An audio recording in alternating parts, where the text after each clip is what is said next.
Bonjour, aujourd'hui nous allons voir les avantages de faire de la préparation physique générale à la maison. Allez, c'est parti.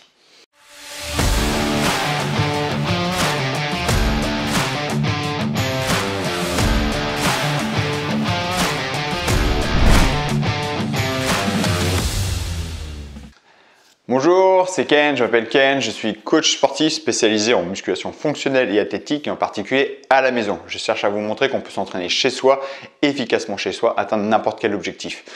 La préparation physique, c'est un domaine qui me parle. Préparation physique et le côté musculation athlétique, être le plus performant dans le quotidien, donc développer toutes les qualités physiques, la coordination, l'explosivité, la puissance, la force, le cardio, le gainage fonctionnel, le gainage dynamique puissant. Tout ça, c'est très important.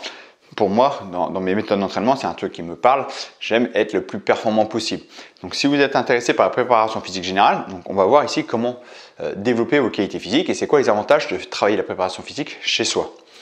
Donc, pour la préparation physique, il faut travailler beaucoup de points. D'accord ? On va chercher à travailler la stabilité, donc tout ce qui est travail d'équilibre avec des exercices, avec des élastiques ou non, avec des différents accessoires. On va travailler la force avec des exercices de musculation. On va travailler le cardio, la mobilité, la puissance, l'explosivité, la coordination avec des mouvements plus ou moins complexes. D'accord ? On va essayer de tout travailler. Et le top du top, c'est comme ça que je travaille la préparation physique. J'essaie de le faire en circuit. C'est-à-dire que je vais additionner plusieurs exercices ensemble pour que toutes les masses musculaires travaillent. Donc quand on est en recherche de préparation physique, on ne cherche pas forcément à devenir massif. D'accord ? Ça peut arriver dans certaines personnes, mais en général, la préparation physique générale, c'est qu'on va être performant, donc pas esthétiquement, on ne cherche pas à devenir bodybuilder, on va chercher à être le plus performant possible, donc on va tout travailler. Donc c'est important d'être fort, d'être puissant, d'être solide, d'être un peu musclé pour être plus résistant, donc on va tout travailler. Donc le circuit training pour moi c'est la meilleure solution pour la préparation physique générale, d'accord ? Spécifique c'est autre chose, préparation physique générale pour être le plus performant possible. Donc additionner des exercices équilibrés, c'est-à-dire un exercice pour les cuisses, un exercice pour les pecs, un exercice pour le dos, des exercices de coordination, des exercices de gainage, du cardio. Le cardio, j'aime bien travailler avec des exercices combinés comme squat et rowing par exemple, pompe et on va remonter avec un tirage. Voilà, c'est des exercices combinés, c'est bien cardio. Essayez d'additionner tous ces exercices ensemble. Vous prenez 5, 6, 7, 8 exercices que vous additionnez, d'accord ? Idéalement des exercices polyarticulaires, c'est-à-dire juste curl biceps, ou triceps ici, hein, le truc de triceps, c'est pas polyarticulaire, c'est monoarticulaire et que le coude qui va travailler, c'est douloureux musculairement, mais c'est peu cardio, d'accord ? C'est peu énergivore. Par exemple, vous faites des squats ou des fentes ou des pompes, là c'est tout de suite beaucoup plus cardio. Essayez de faire des exercices polyarticulaires pour maintenir le cardio, d'accord ? C'est important. En plus, c'est bien plus intéressant pour travailler en préparation physique générale, les exercices monoarticulaires. Je ne dis pas qu'il ne faut pas les mettre, ça peut être intéressant dans certains cas, mais il ne faut vraiment pas les privilégier. Ce qu'il faut privilégier, c'est l'exercice complet, parce que préparation physique générale veut dire que vous voulez être performant dans votre sport, hein, dans la vie de tous les jours dans votre sport. Donc, pour être performant, vous avez besoin de vous mouvoir, d'accord ? Faire appel à toutes les articulations. Vous n'allez pas bloquer vos articulations. Peu importe le sport que vous faites, vous allez bouger les épaules, vous allez vraiment bouger les hanches, les jambes, peu importe le sport que vous avez. Donc, voilà, projetez-vous dans votre sport. Votre articulation n'est pas bloquée. Donc, travaillez l'exercice complet. On va additionner plusieurs exercices comme ça et on va varier les efforts. Par exemple, vous pouvez faire entre 6 et 20 répétitions par exercice. Moi, j'aime bien en termes de temps, ça peut être entre 20 et 40 secondes par exercice et jouer avec des temps de repos entre exercices plus ou moins longs, entre 10 secondes et 40 secondes, 1 minute de repos entre l'exercice. Ce choix de nombre de répétitions et de temps de repos va pas amener les mêmes impacts sur le résultat. C'est-à-dire plus vous allez faire un temps de repos, un temps de répétition, un nombre de répétitions court, donc 6 répétitions ou 20 secondes d'effort, plus vous allez chercher de la force ou de l'explosivité. Par exemple, si vous vous dites 20 secondes de squat sauté, si vous voulez 20 secondes, vous voulez mettre la patate le maximum possible. Si vous mettez 40 secondes de squat sauté, là on va jouer sur l'endurance parce que vous avez un fatigue qui va se passer, vous ne pouvez plus être à fond. D'accord ? Avec des charges, par exemple, si vous dites 20 secondes, vous allez mettre une charge assez lourde. 40 secondes, la charge va être beaucoup plus légère. Donc le maintien d'effort va être plus long. D'accord ? Je prends un exemple. Ici, par exemple, je choisis de faire du tirage ici. Bon, il n'y a pas de tension là, mais d'accord, vous comprenez, je choisis de faire du tirage ici. Si je mets que 20 secondes, il faut que ça me crame, d'accord ? Je dois choisir 20 secondes, il faut que ce soit dur, donc je vais mettre un maximum de tension, que ce soit très dur.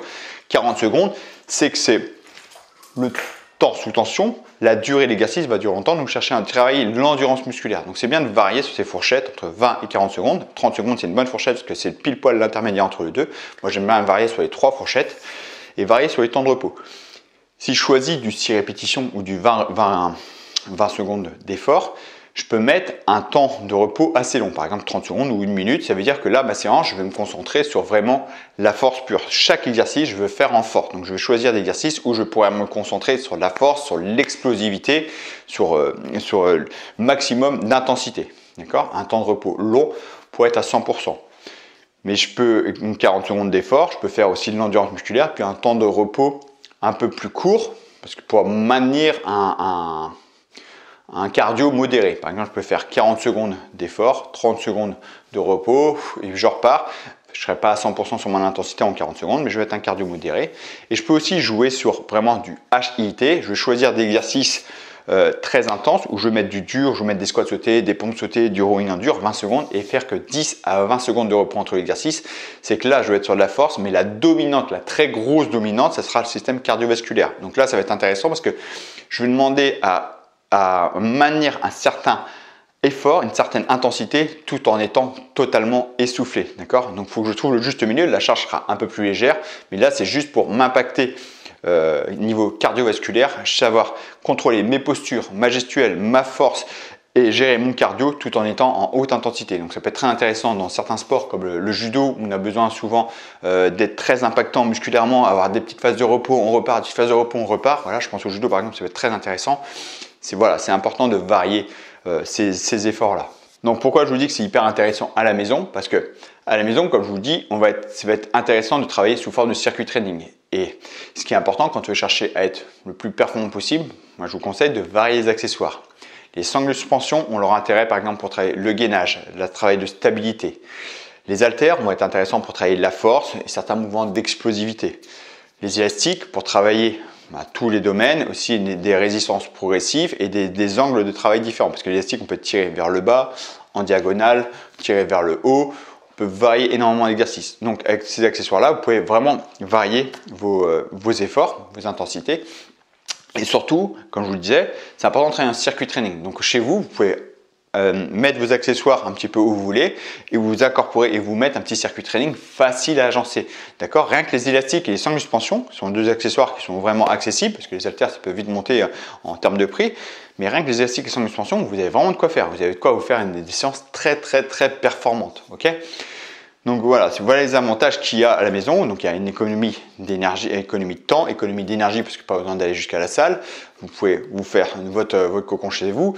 Le temps, vous êtes chez vous, d'accord? Donc vraiment, c'est que des avantages à faire chez soi. Là, je prends en préparation physique, mais imaginez pour tout autre entraînement, vous pouvez vraiment tout faire à la maison. Moi, je vous conseille vraiment élastique et sangle de suspension. Et si vous pouvez, quelques haltères, même s'il y en a qui n'aiment pas trop, beaucoup qui n'aiment pas les haltères ont quand même un intérêt pour quelque chose, lever un poids. Donc, je vais transférer ça au quotidien.